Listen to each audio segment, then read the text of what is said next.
Sandra Spencer. Hello, everybody, and welcome to our webinar. Today's webinar is called Person-Centered Planning and Family-Driven Care, the Road to Building Partnerships and Supporting Choices as Our Children Grow. I'd like to start off by saying that this webinar is made possible because of the partnership the National Federation of Families for Children's Mental Health has with the Technical Assistance Network.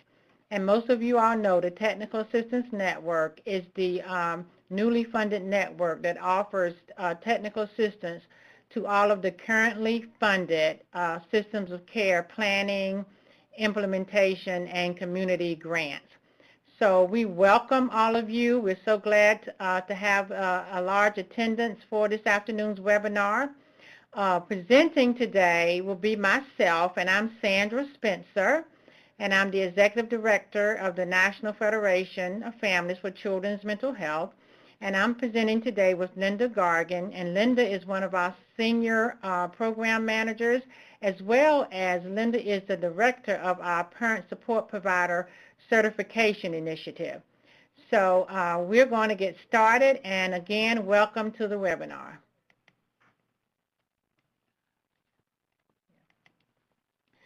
So first of all, I would like to review for you guys what we know now as the working definition of family-driven care. And as you can see, family-driven means that families have a primary decision-making role in the care of their own children, as well as policies and procedures governing the care of all children. And we've always liked to emphasize the word a primary decision and not the primary decision, because we know that in the work that we do on behalf of children, youth, and families, that we use wraparound, we use support systems, we use a group of people who really come together to help support a child with mental health issues and their families. So we just want to emphasize that families do have a primary decision-making role. Now, this decision-making role happens in several ways. So families can help choose their supports and their services, and people are used to families helping, deciding what support and services they need. But also, families have a primary decision-making role in their providers. Families are welcome to talk about the kind of provider they want, what kind of provider will best meet their needs. Also in setting goals, because we know that it's not all about the goals of the agency and the agency requirements, but it's important to find out what the goals of that child are and the goals of that family. And then we say that families can have a decision-making role in designing and implementing programs. So I'm sure a lot of you are part of system of care planning and implementation grants, and we say that families need to be a part of every bit of that. So that includes monitoring outcomes. Family needs to be deciding on what the outcome questions are, what the data collection points are, and being a part of what outcomes that system and community is looking for as they care for children, youth, and families. And then what about funding decisions? As communities have money to provide services and supports for families, families should be a part of deciding how funds are allocated. And families can say things like it's important to support family-run organizations, it's important to set aside funding for parent support and peer support for young people. And then families really make sure that they're involved in determining the effectiveness of the services that they're being offered. A couple of other things I like to mention with the family-driven definition. There's a group of values and guiding principles, and there are about 10 of them. But I'd just like to call to your attention a few that are really important. And you can find the full definition along with the guiding principles on the National Federation's website, and we'll give that to you at the end of the presentation. But one of the guiding principles says that families, youth, and providers, as well as administrators, embrace the concept of sharing decision-making and responsibilities for outcomes. And so you're going to hear a lot more about that today during the presentation. One other guiding principle says all children, youth, and families have a biological, adoptive, foster, or surrogate family voice advocating on their behalf and may appoint them as substitute decision makers at any time. So those are some of the principles that I just wanted to mention as we move forward with our presentation. One of the other definitions that may be important for you all to know is the definition of youth-guided. So you hear in systems of care all the time that mental health care must be family-driven and youth-guided. Well, youth-guided means that young people have the right to be empowered, education, and giving a decision-making role in the care of their own lives, as well as policies and procedures in their community. And so this includes giving youth a sustainable voice, which means that youth voice is important and it grows as the youth grow and mature. So I'm going to pass the baton on to Linda, and she's going to talk to you a little bit about parent-centered. No, that's not what it's called. Person-centered care, sorry. Good afternoon, everyone, and thank you for joining us. And please know that at any time, if you have questions, if you will type them into the Q&A box, we will be answering those at the end of this webinar. Sandra's talked to you a little bit about family-driven and youth-guided, and I want to talk with you a bit about person-centered and what this language means. Part of the importance of this is the fact that we're talking about our children growing. And we're going to be paying some attention to that here today as we talk about our children transitioning into early adulthood and how person-centered planning is such a wonderful vehicle for our children as they grow. Now, person-centered planning is a process where the family or the individual, depending upon the individual's needs, are able to identify their strengths, their goals, their dreams, and those are respected and are the absolute highlight of the planning process. The process includes people who are circles of support for this individual. They're chosen by the individual, the child in this case. The family can participate in the child's life for as long as that child is comfortable. And we want to talk a little bit as we go through this about the age when children become adults and how we as parents may feel about the age when children become adults, because that's a little different. With person-centered planning, the individual will help identify the goals, identify the partners, identify the folks that they want to support them, and using all of this information, a holistic plan can be developed of supports that will ensure that this person reaches the goals that they are wanting to reach. So let's look at how this happens. This is my depiction of the cycle of life.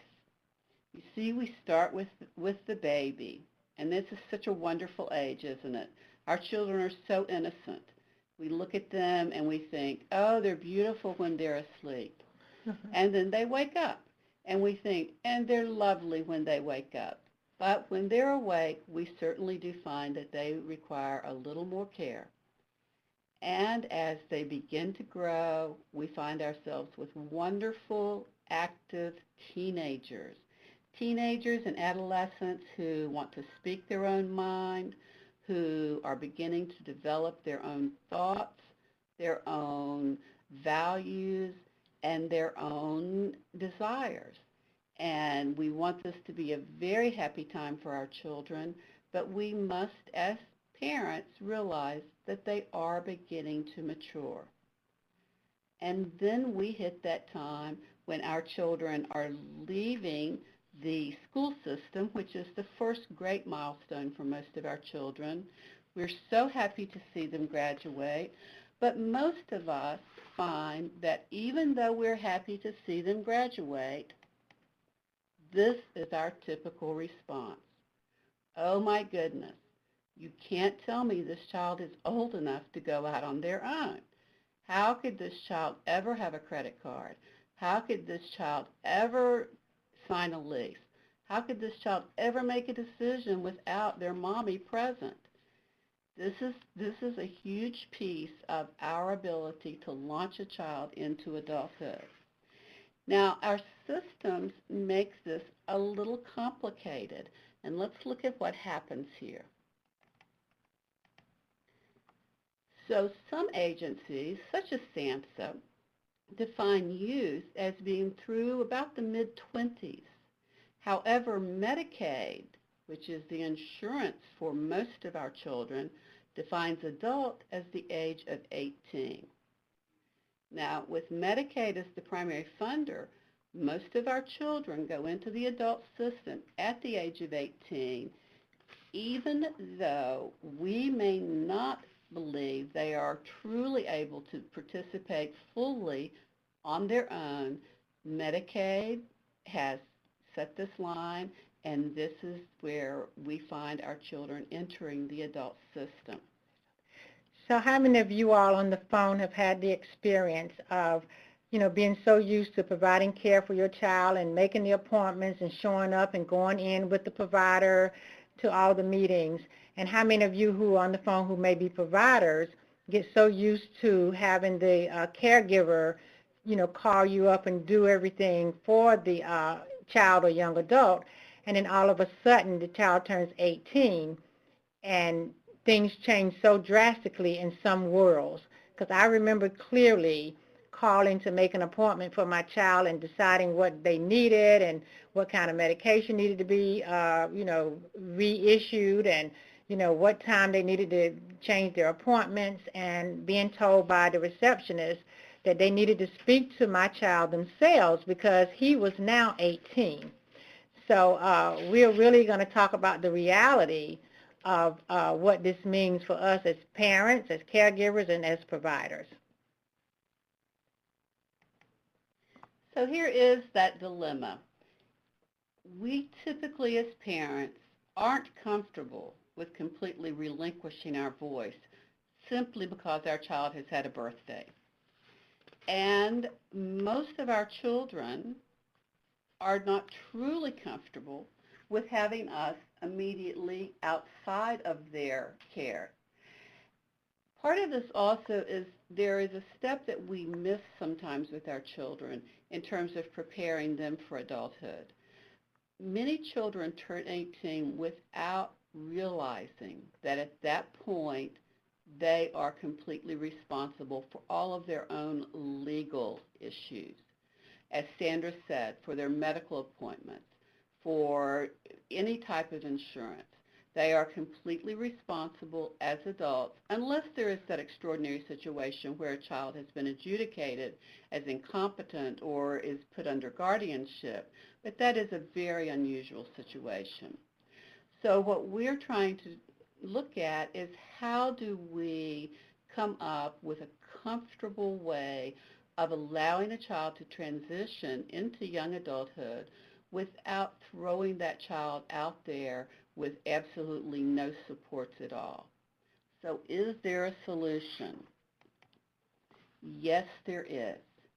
If we work very closely with our children, with our children's support providers, we can help them make this transition into adulthood, and we can do this in a way that allows them to transition incrementally rather than having this be an all or nothing situation. In my experience, most children are more comfortable with this type of transition. And certainly, as Sandra said, most providers are much more comfortable knowing that there is still some interaction and some support from the family. So here is our path to success. If our children are very lucky, they have started out in a system that embraces family-driven care, and that's certainly what we are promoting. We want to see our children grow up in a system where their families are respected and valued, and their opinions are extraordinarily important in any decision making, and where our children are able to grow up knowing that the family that nurtures them is also able to help in their decision making. As those children grow, we want to see those children be able to move into some youth-guided support. This is always a bit of a push and pull because there is no definite time in a child's life. It's very developmental. Some children are much more able to begin to make some of their own decisions and participate in decision making at earlier ages than others. But no one knows that child better than the family. So the family is very able to help guide the ability to have this child begin to take on more and more responsibility. And if moving from the youth-guided support, this child moves into a situation of person-centered planning where the family continues to be embraced, if that's the desire of the child, then we find that our children transition much more smoothly and are able to begin to take over decision making in a much, much better fashion. So here are some steps to successful transition. When our children are born, no matter what path our children are going to walk down, we begin a journey. And we want to begin that journey with the end in mind.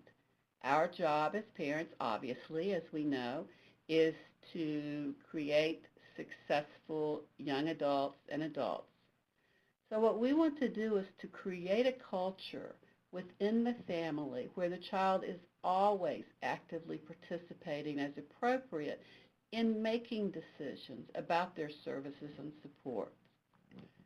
We don't want this to be something that the child is isolated from.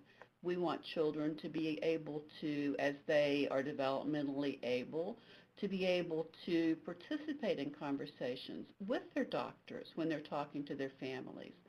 Certainly we can't have children in all conversations because there are some things that would not be developmentally appropriate, but we want our children to be able to be a part of this, as this will lead into a life of person-centered services.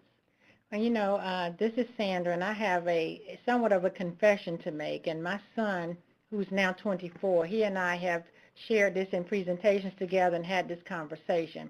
But he was diagnosed with early onset bipolar disorder early on in his life, and we really did have difficulties all the way through school, him being in and out of hospitals and residential treatment facilities. And one of the things we heard often from doctors and providers was that he probably would not be able to complete high school and graduate with a diploma, that he would probably, stay in some form of school, but he would probably come out with a certificate and those kind of things. And we were so determined, me as a parent, and he was so determined that he wanted a high school diploma and not a certificate. We put every bit of energy we had into making sure that he could stay on grade level most of the time, complete his coursework, go on to the next grade so that he could graduate high school. And I tell you, we worked hard at that. He participated in those decisions. Of course, he had to make sure he did the coursework. But around about the time when he was reaching his senior year, and we realized that graduation was in sight and the diploma was almost in his hand, we were faced with a decision around what he was going to do post-high school.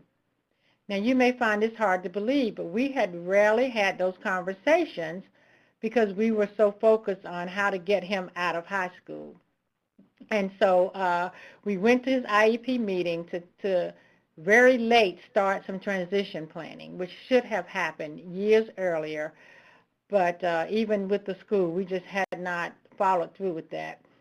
So my son's decision was he was very interested in cooking and culinary arts.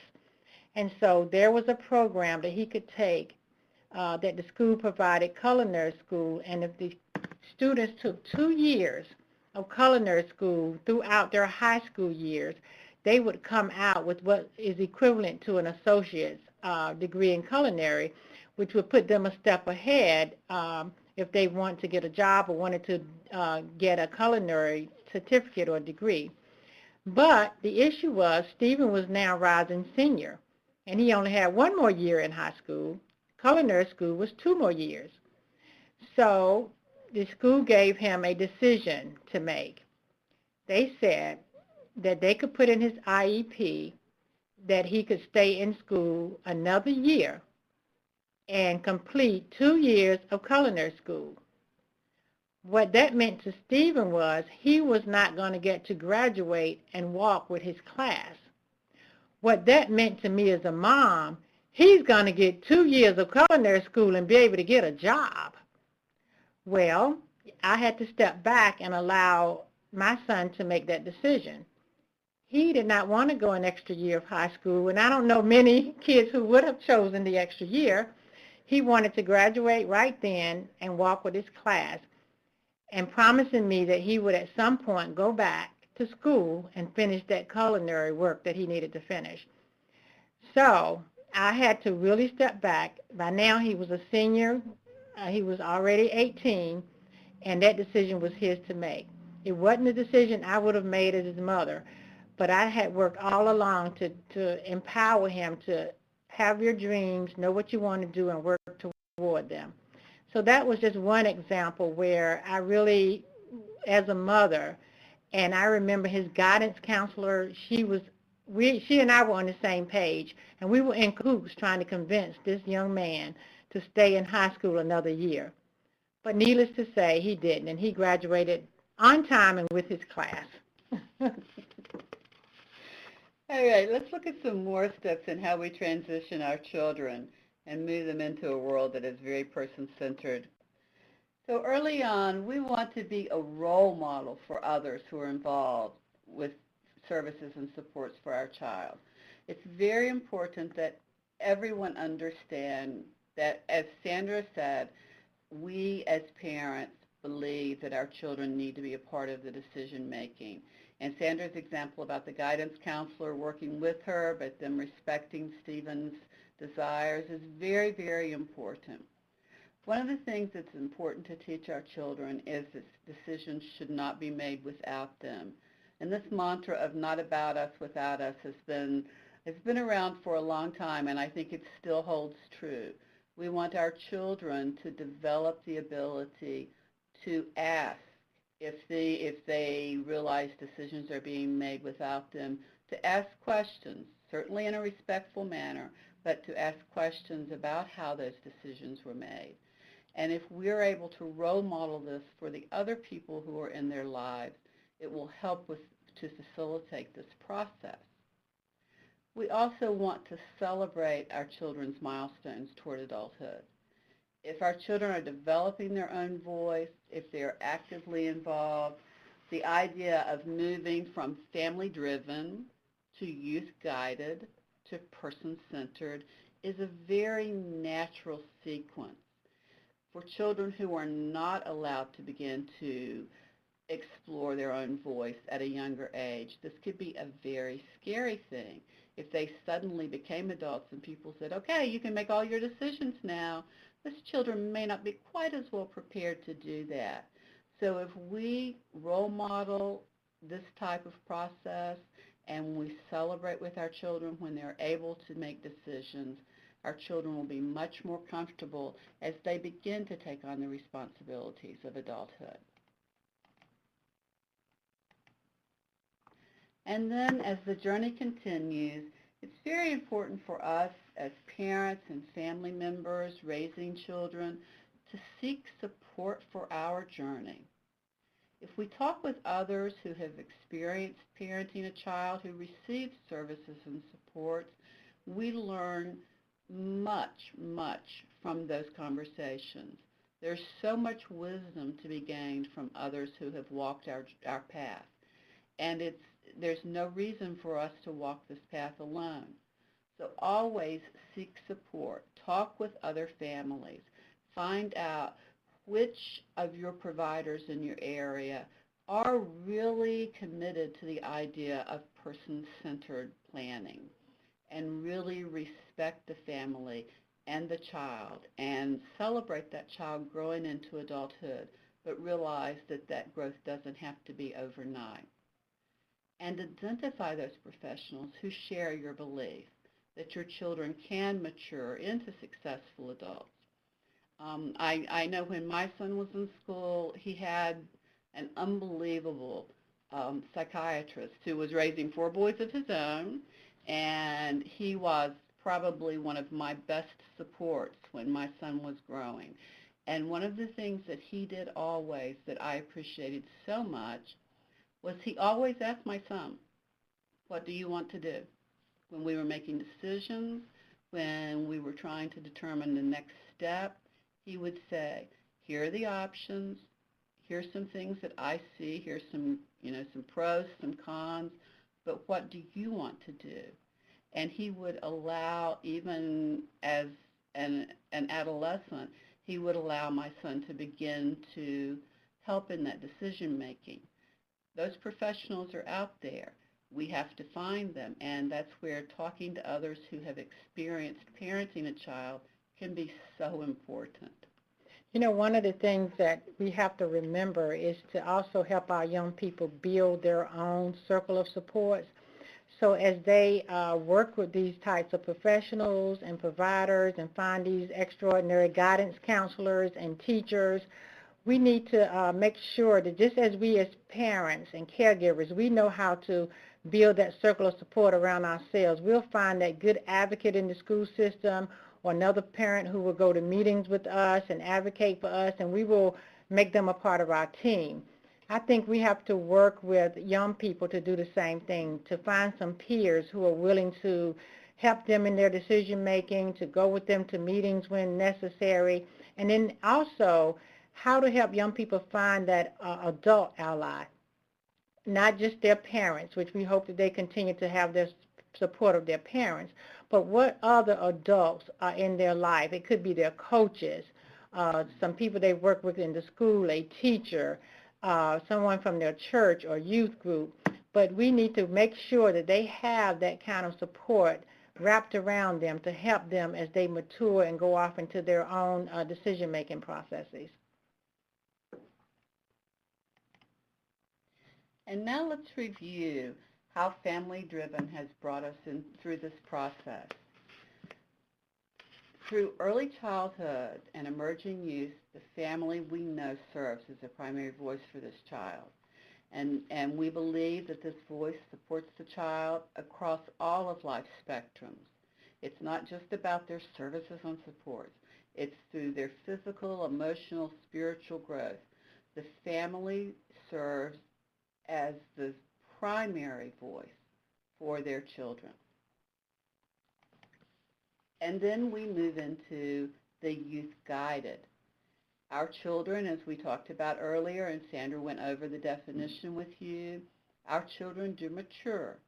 And as they mature, it is essential that all persons supporting them, including the family, and that's so important, that we respect the emergence of that youth's voice.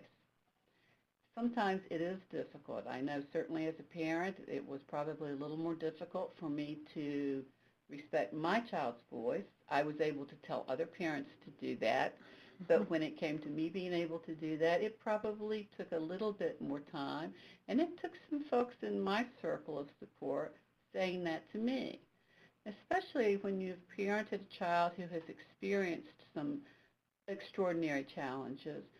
Parents are sometimes a little less likely to let go because we have supported that child, we have protected that child, and now we want that child to mature. And this is a very good time to have others to talk to. We also know that if we have this sort of partnership between the child and the family, that our outcomes are going to be much better. And this child is going to be very comfortable keeping the family actively involved in their life. And now we're looking at the idea of person-centered. Sandra has mentioned circles of support, and that is an incredibly important piece of person-centered planning and person-centered services. If a provider is truly committed to a person-centered type of planning and service delivery, they will be encouraging this young person to develop these circles of support. And as Sandra said, these circles should be of different ages, of professionals, personal, whoever that child feels comfortable with.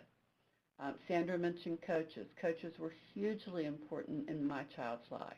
And no matter what we were doing, the coaches were involved. Whichever season it was, the coaches were involved because my child played sports 12 months a year. And we always had coaches as a part of the circles of support because they were such a strong part of life. Now, because person-centered planning is so focused on the desires of the individual, our young adults should become empowered to continue to include the family as part of the decision-making process for as long as that young adult believes that's going to be necessary. Children are different. Some children will launch and move towards independence much more quickly than others.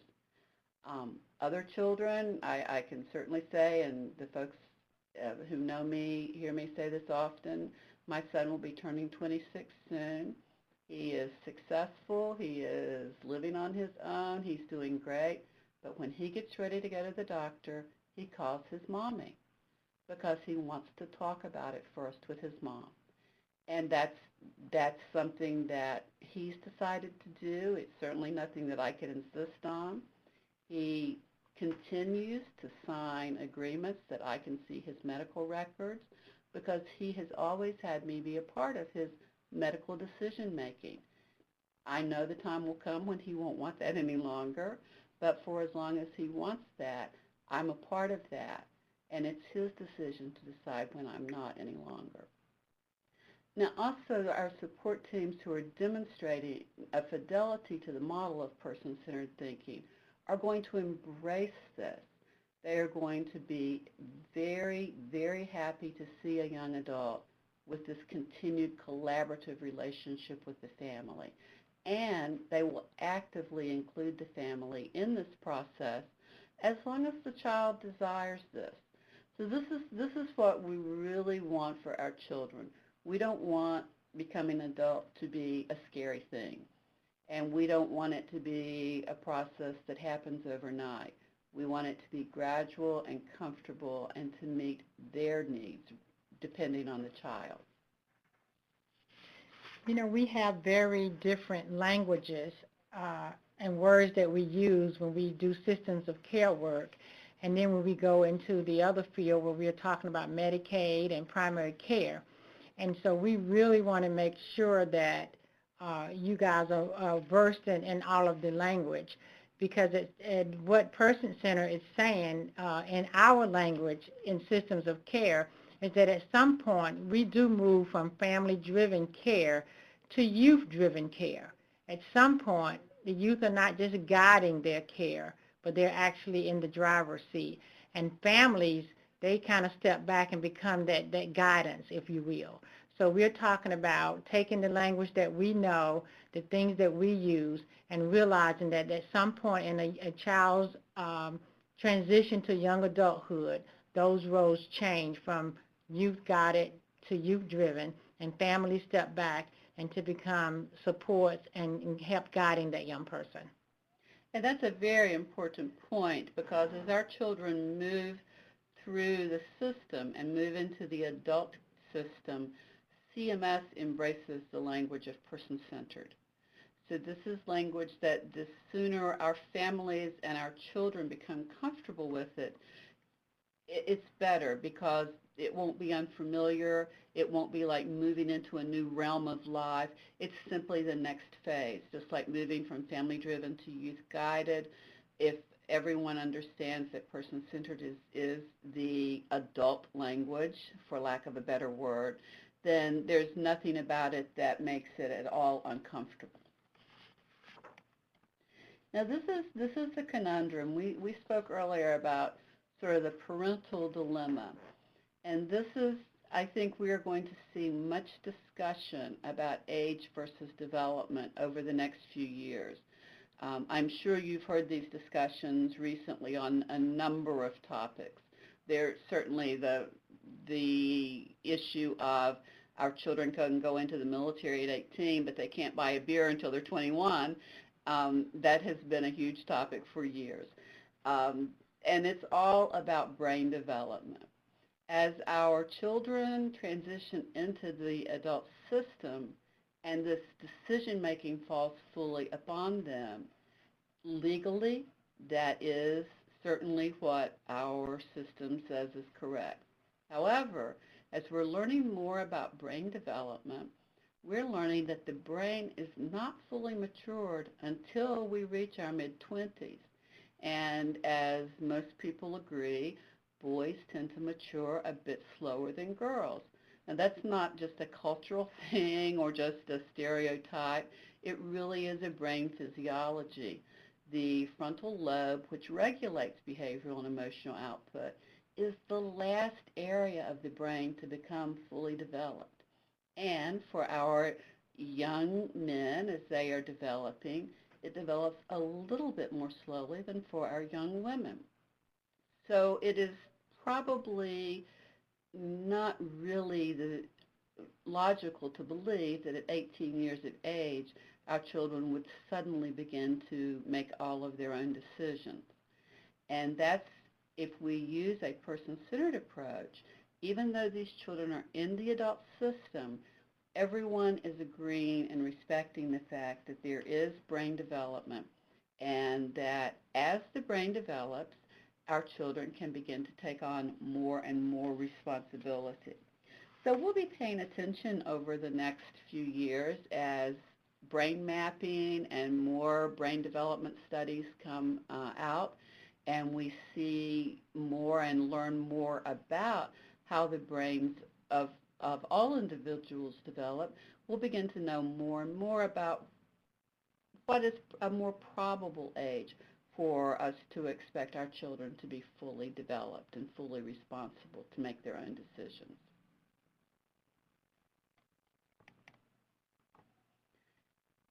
And finally, as we're looking through all that we've talked about here, as the young adult fully transitions, we need to celebrate and be prepared to let go.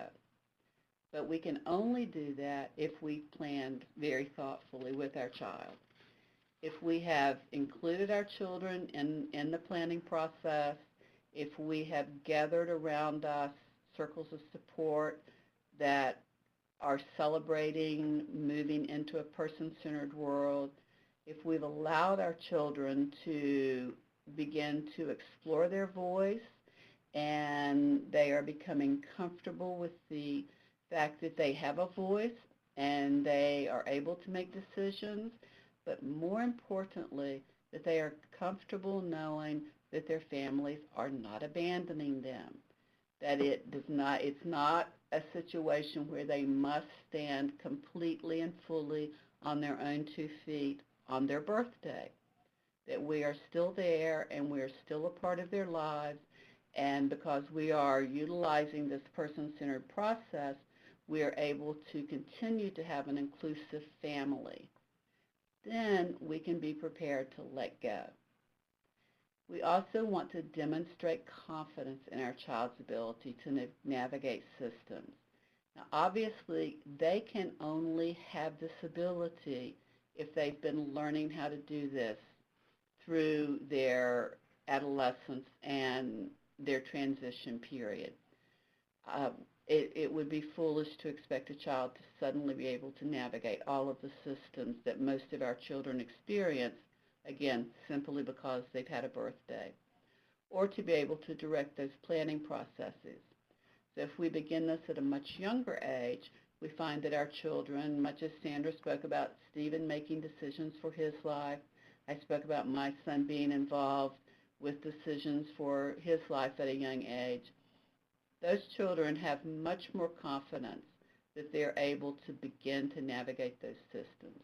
And they have the knowledge that their family is still there. And as always, we remain available.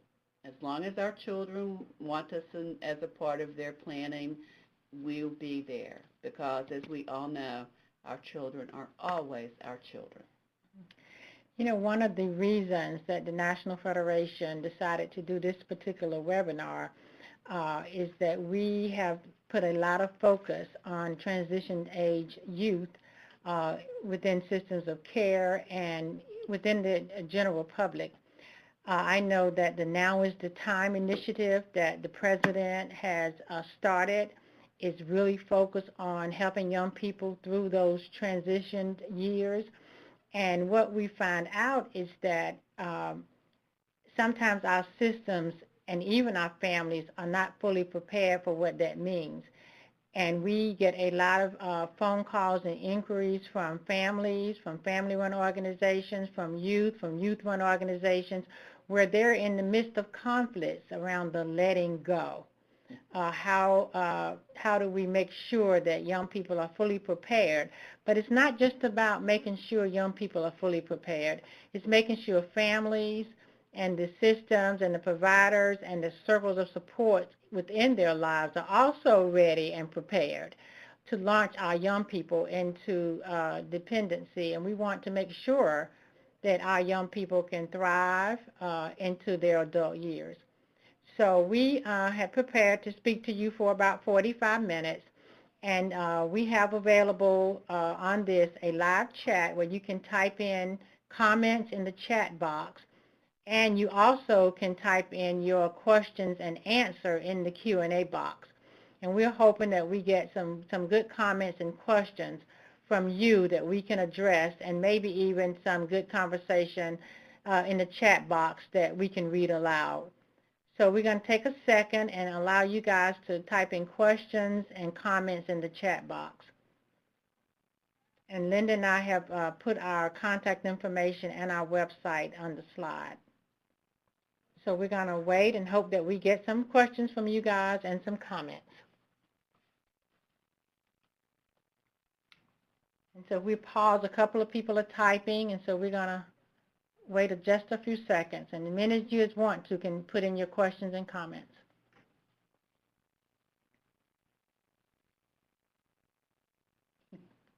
Okay, so we have multiple attendees typing, so we're going to have to wait for it to populate. So please be patient as we wait on your responses.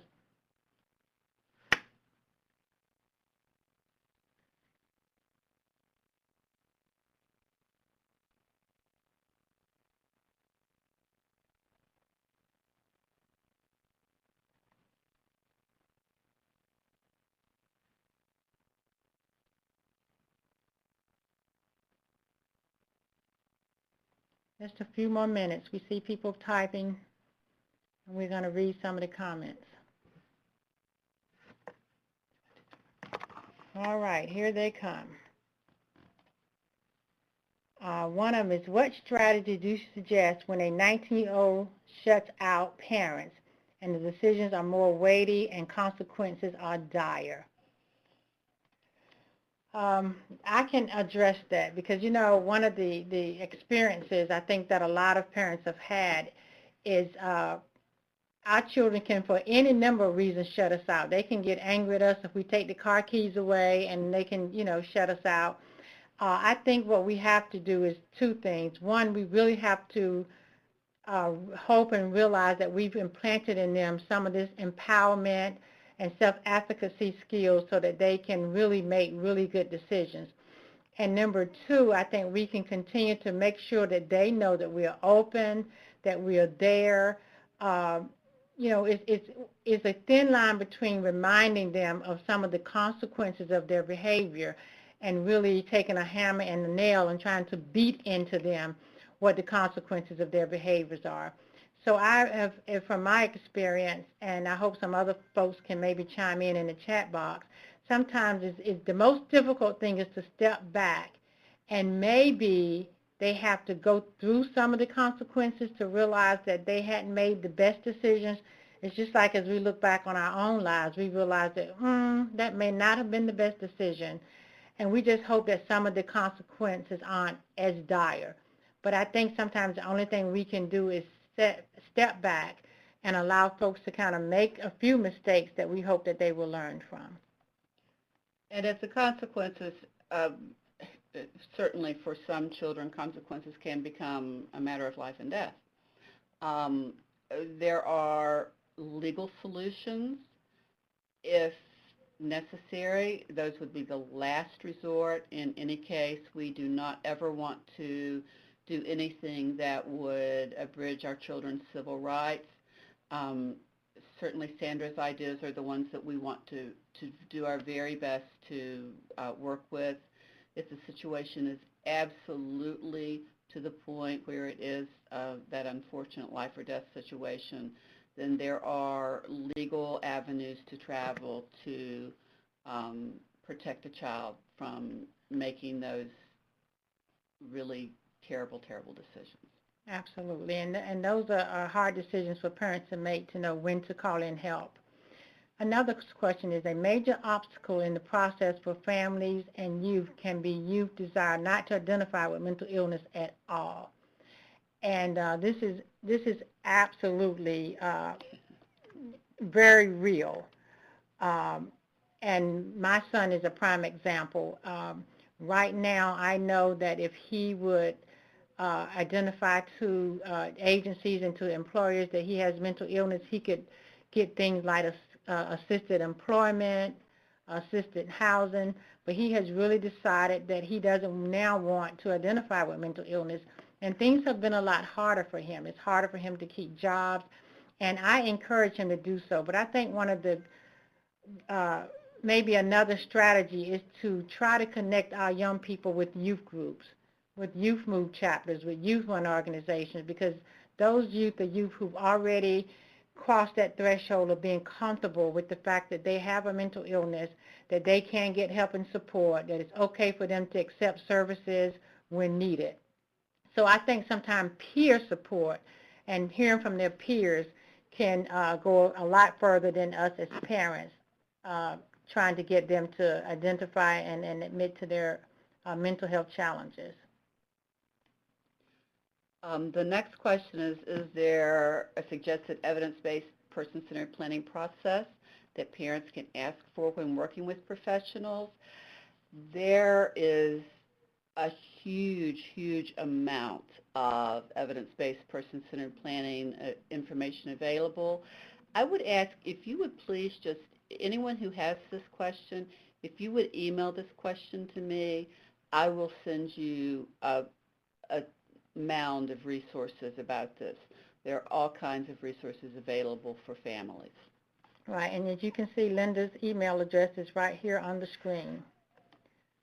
I wish there were support groups for youth where they can meet other youth with mental health issues.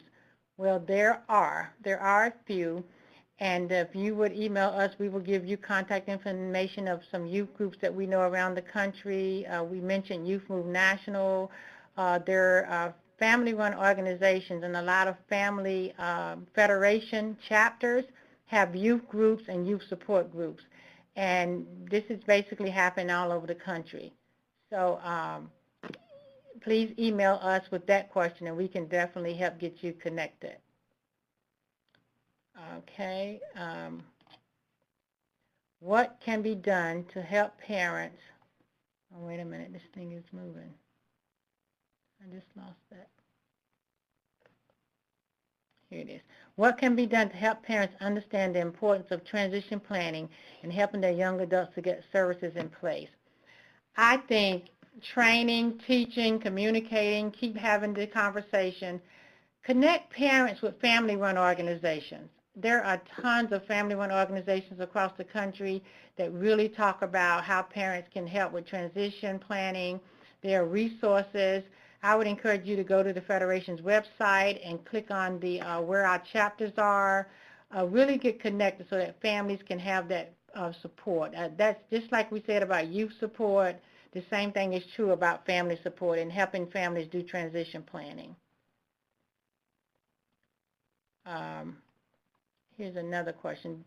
The age versus development aspect is very important. My son went to college at the age of 17. It was difficult to get any information to and from the school. Yeah, I found that in institutes of higher education, no matter if they enter in what age, they are used to these kids being 18 and everything having to go through the parents. It's even hard to see their grades without having to go through the children. Um, I would just say to stay in contact with the school early on to make sure that they know that your child has entered in at an early age. And at 17, you're still the legal guardian and has responsibility. I think it's all about communicating and advocating early on and building those relationships with school and college personnel to make sure that you can stay connected. And then I think it's too about helping develop that open communication with your child to make sure that they're signing the proper papers, Right.